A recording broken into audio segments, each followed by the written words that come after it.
the entrepreneurial bug in college itself, and you kind of looked at building a startup right out of college? Maybe drop Yeah, out? so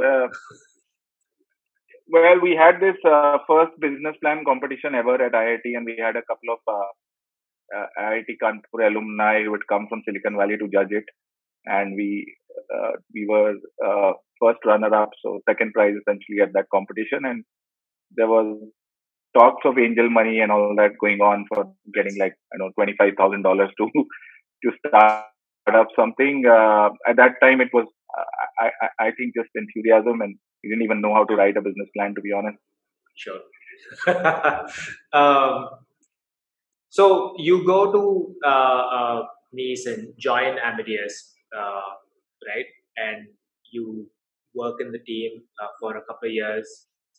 Is that when you and Rajneesh bonded? And what was the genesis of Ixigo? Because I'm sure you're obviously just focusing on it's your first job, you're building tech, it's a new environment, there's a lot going on, and I think you also went on to do your MBA at INSEAD, right? And that's one of the top universities in Western Europe as well at that time. Right.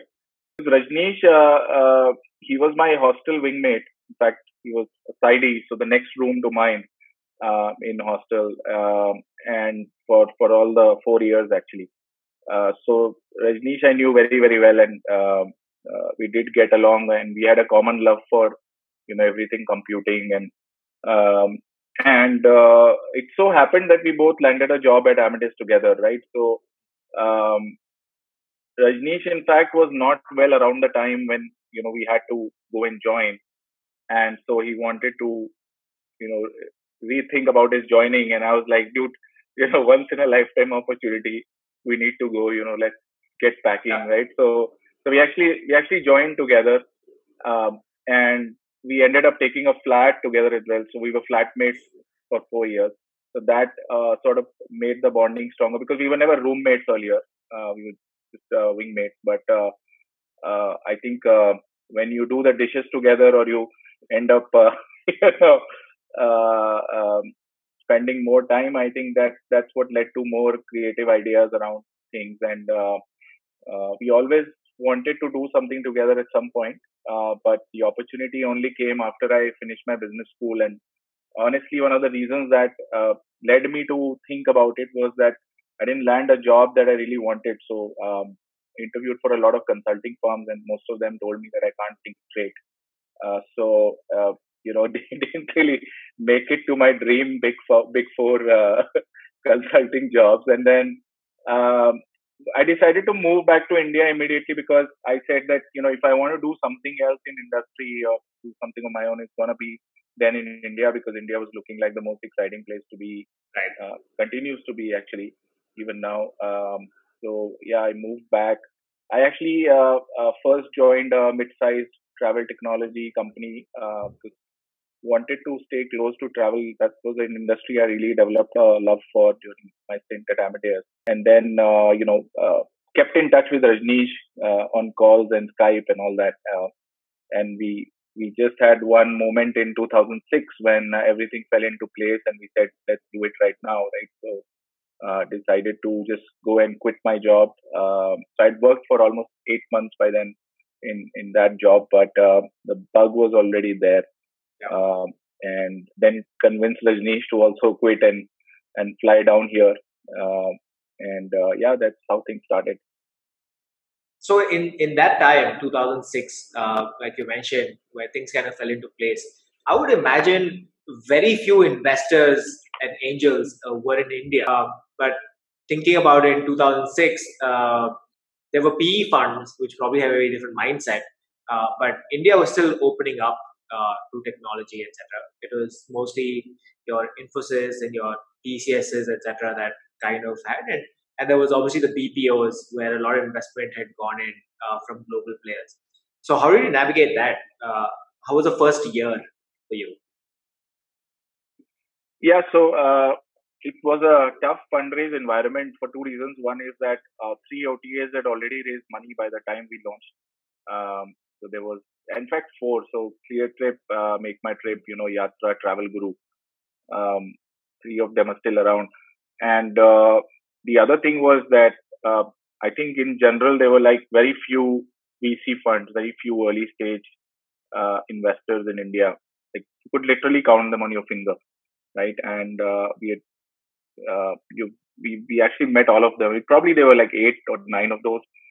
We had met all of those, and I think most of them uh, either did not understand what we were trying to build, because we had at that time wanted to build a meta search, which was something that even the Western world had only seen for 2 or 3 years in the shape of Kayak or Skyscanner, right? And I think for India to digest whether this space, I mean, I think the question people were struggling with was whether the online travel market itself is big enough. Because back then we are talking about 30 million internet users, and, and then people are doing their math saying, okay, 10% उसमें से flight ticket book कर लेंगे, so how big is that market and all of that. That's when I think even Deccan had just started, right? Like, if you remember Deccan Air, and I think that was kind of the entry point for a lot of people start flying because it is affordable. It started becoming affordable at that time, right? Absolutely. So Air Deccan had started. You had Sahara, and you had a couple of other players. But yeah, that was the starting point for the industry. And then you had Kingfisher that took over Deccan, and you had Jet Airways that continued to do well after that for a while. So the market was just getting started, even from an aviation perspective. You're right, which is why it was very hard to convince the airlines also on a new business model. Like people are used to the agency business model, and they were used to it. It was very hard to convince them to come on board a meta model, or a lead gen model or of sorts. So it was a double whammy for us, because we were building something which was so blue ocean that people would not even know how to work with us, right? so yeah, I think the first 1 year was very hard from a fundraise perspective. I mean, we ended up raising some angel money from family, friends, and I wouldn't call them fools because they gave us money, but the three Fs essentially. Yeah.